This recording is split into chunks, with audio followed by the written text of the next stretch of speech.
Bow, bow, bow, bow, bow. We back. The observable universe is a big place that's been around for more than 13 billion years. Up to 2 trillion galaxies made up of something like 20,000 billion stars surround our home galaxy. In the Milky Way alone, scientists assume there are some 40 billion Earth-like planets in the habitable zone of their stars. When we look at these numbers, it's hard to imagine that there is nobody else out there. It would change our perception of ourselves forever if we found others. Just knowing that this vast place is not dead would shift our perspective outwards and could help us get over our irrelevant quarrels. But before looking for our new best friends or worst enemies, we have a problem to solve. What are we actually looking for?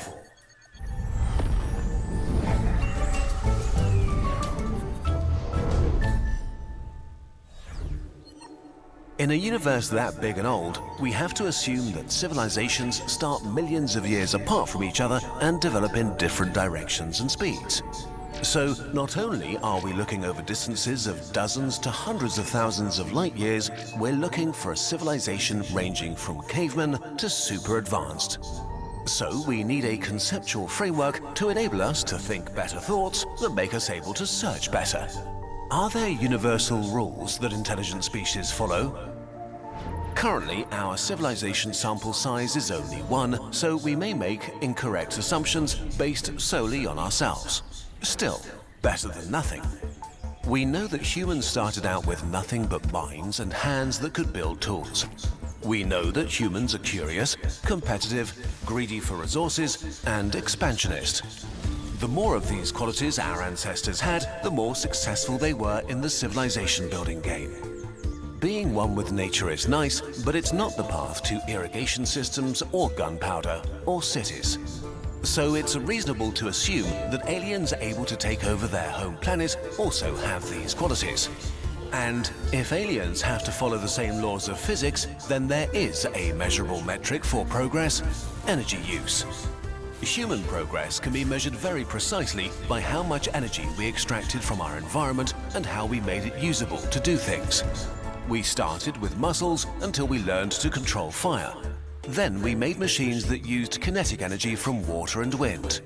As our machines got better and our knowledge of materials expanded, we began to harness the concentrated energy from dead plants we dug up from the ground. As our energy consumption grew exponentially, so did the abilities of our civilization. Between 1800 and 2015, population size had increased 7-fold, while humanity was consuming 25 times more energy. It's likely that this process will continue into the far future.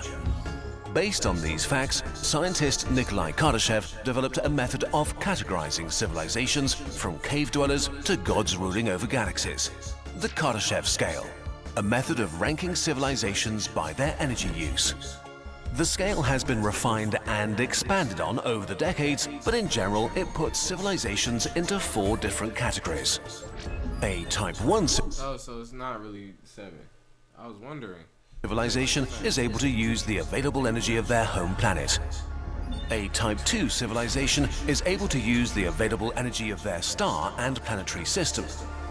A Type 3 civilization is able to use the available energy of their galaxy. A Type 4 civilization is able to use the available energy of multiple galaxies. These levels differ by orders of magnitude. It's like comparing an ant colony to a human metropolitan area. To ants, we are so complex and powerful. Nah, we're not even any types right now, Brandon. We don't got nothing to our names, brother. Yeah. We ain't even reach a type. We can't even fucking harness the full capabilities of our own planet. Nigga, we type shit right now, nigga. Feel me? Nigga, we suck on God. Nigga, we suck. We might as well be gods. So to make the scale more useful, we need subcategories. On the lower end of the spectrum, there are Type 0 to Type 1 civilizations. Anything from hunter-gatherers to something we could achieve in the next few hundred years. These might actually be abundant in the Milky Way. But a civilization that is not actively transmitting radio signals into space might be as close as our nearest stellar neighbor, the Alpha Centauri system, and we would have no way of realizing they exist. But even if they transmitted radio signals like we do, it might not be very helpful. On an interstellar scale, humanity is practically invisible. Our signals may extend over an impressive 200 light-years, but this is only a tiny fraction of the Milky Way. And even if someone were listening, after a few light-years, our signals decay into noise, impossible to identify as the source of an intelligent species. Today, humanity ranks at about level 0.75. We have altered our planet. We've created huge structures, mined and stripped mountains, removed rainforests and drained swamps. We've created rivers and lakes and changed the composition and temperature of the atmosphere. If progress continues and we don't make Earth uninhabitable, We got that reggaeton. Today we're gonna be making beats you guys Bro, I send feel like me, low-key, so learning about we will all this become shit a makes me full look type- at, like life different. Like, you know what I'm saying? Like, this shit is crazy, bro. We really should just have world peace. one civilization in the next few hundred years. Any civilization that becomes a Type 1 is bound to look outside because it's likely that it's still curious, competitive, greedy, and expansionist. The next reasonable step towards transitioning to Type 2 is trying to alter and mine other planets and bodies. This might start with outposts in space, transition to infrastructure and industries near the home planet, move on to colonies, and end with terraforming other planets by changing their atmosphere, their rotation, or position. As a civilization expands and uses more and more stuff and space, its energy consumption scales with them. So at some point, they may embark on the largest project a lower Type 2 civilization can take on, harnessing the energy of their star by building a Dyson swarm. Once this megastructure is finished, energy has become practically unlimited for molding the home system however they see fit. If they are still curious, competitive, greedy, and expansionist, and now have complete control over their home system, stellar infrastructure in place, and the energy output of a star, the next frontier moves to other stars light years away. For a Type 2 civilization, the distance to other stars might feel like the distance between Earth and Pluto does to us today. Technically within reach, but only with immense investments in terms of time, ingenuity, and resources. This begins their transition towards Type 3. This step is so far beyond us that it becomes hard to imagine what exactly these challenges will look like and how they'll be solved. Will they be able to find a solution to the vast distances and travel times of hundreds or thousands of years? Will they be able to communicate and keep a shared culture and biology between colonies light years apart? Or will they split into separate Type 2 civilizations? Maybe even different species? Are there deadly challenges between the stars?